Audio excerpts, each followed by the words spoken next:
I am very behind on a lot of things, but I still want to deliver to you all the news, content, updates, and also cover the leaks and data mines that are going on with Dying Light 2 Stay Human. We have two major things to discuss today: a patch that came out last week that was intended to fix a lot of issues, and then we're also going to uncover more leaked content and footage for what is believed to be the first DLC. I mean, just take a look here at this leaked arena area. It's massive, it's huge. Look how tiny Aiden is right here. But let's go ahead and jump right into it. We're gonna go over the hotfix patch first that came out last week. Most of the fast travel issues should be fixed. We're still working on improving the player's experience while using this feature. Crashes occurring in co-op while using stab follow-up skills are now fixed. They also improved game stability and reduced the number of random crashes, and they also made the Tyrant volatile stronger. A little. Sorry about that. Special Infected received better resistance to some types of damage. Special Infected with an orange marker should drop mutation samples. This next one is a major one because I know a lot of players had questions about this one. So outfits from Chapter 1 from the Harper event will transfer to New Game Plus. There will be no need to redeem them again. Fix a soft lock related to dying during the challenge. Fix an issue related to reconnecting to the game on PlayStation after leaving the session manually or automatically a couple of times. And lastly, two of these achievements have now been fixed and they can be obtained properly. There's a good amount of quality of life updates with this patch. I'm very happy to see that the issue with the outfits is finally resolved. I'm relieved that the way that they had it when it launched was not the correct way. It had me a little worried there if that was intended. Secondly, my favorite update to this is them making the Tyrant volatile stronger. While I do believe they still do need a little bit of work, it is a step in the right direction. I do think that the Tyrant should have some sort of special abilities that normal volatiles don't have. But overall, I do want to hear from you. Are you still having any issues post-patch with what was just spoken? What are some of the major issues that you're running into at the moment? Are you also concerned and upset that they spelled Crex's name wrong here and they only put one N instead of two N's? I'm not. I don't care, but Crex cares. Comment all of your concerns down below and I'll be sure to bring them up in future videos. Now, I know Techland has been heavily focusing on bringing in a lot of quality of life updates. One thing I constantly see appearing is requests for new themes and music for night chases. And there's actually one song that can be heard very early on into the game, but it actually never made its way into both the original soundtrack and the open world. Take a listen here.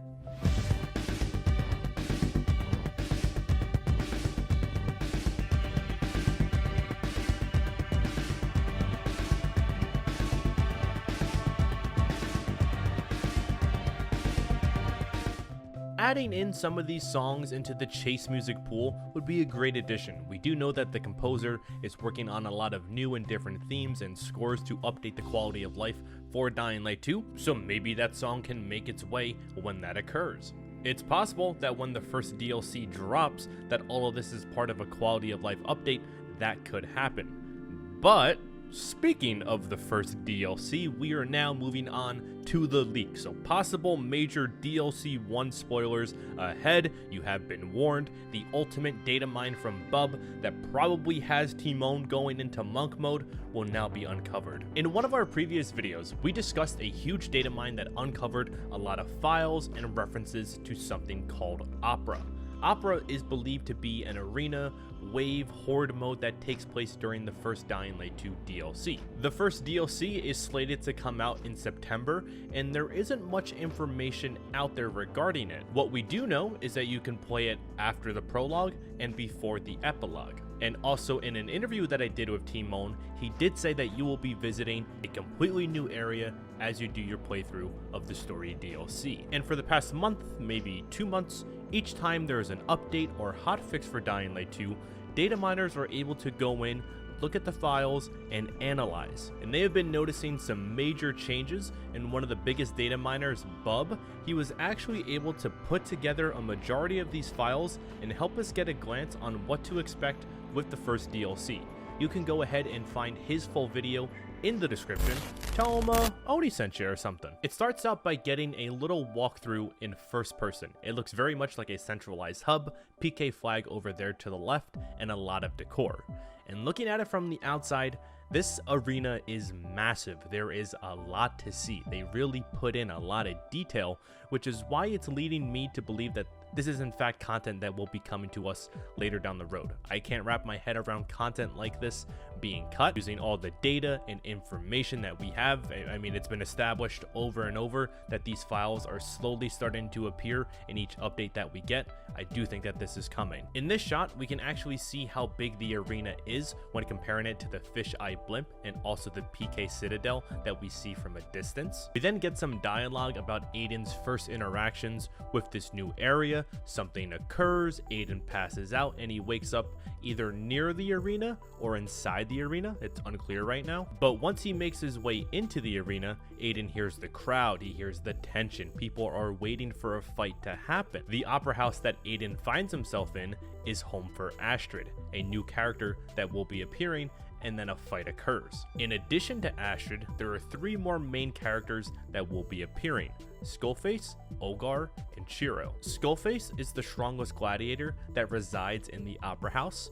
Ogar is the former champion, and Shiro is someone that wants to be champion, and he actually has a similar role to Hakon in the main story. Upon exploring, we can also see that the opera house has a couple of areas inside as well, most notably an entrance hall, a vestibule, warriors' quarters, corridors, a basement, and also a prison that houses a lot of infected. And to finish all of this off, there will actually be at least 2 endings, and it looks like the players will need to participate in arena challenges to advance in rankings and progress through the main story. And obviously, when you win, you get better weapons. You'll have a couple of challenges that you can do that will be centered around parkour and or combat. There's also actually a screenplay that was data mined that will tell you exactly what the story may look like. So typically screenplays like this, they do a very basic drawing to see if it's worth exploring, and the screenplay that Bub has is roughly 2 minutes long. A brief description of this screenplay is Aiden and his friend Shiro are drinking beer together in a room. They get gassed out. Skullface makes an entrance and starts discussing the opera house and the arena. He's on a mission to find new fighters and warriors. He then comes across Aiden, who he threatens and then punishes him, throws him into a hole, and that's where it ends. But if you do want to go and see the full thing, click the link in the pinned comment, check out Bub's video, tell me down below in the comments all of your thoughts about this data mine content. I'm personally very excited for it. I think a horde arena type of game mode is exactly what this game needs at the moment. Hopefully everything that we are seeing here, it's true and that it actually does come in the first DLC. If it does, I'm really hoping for leaderboard support and also co-op support with these challenges that will add a ton of replayability. But that's what I have to say. What do you have to say? If you want to go and hear more about my thoughts about other aspects of this game, you can click on these 2 videos right here. With that said, I'll see you later. Good night, good luck, and have fun. Bye-bye.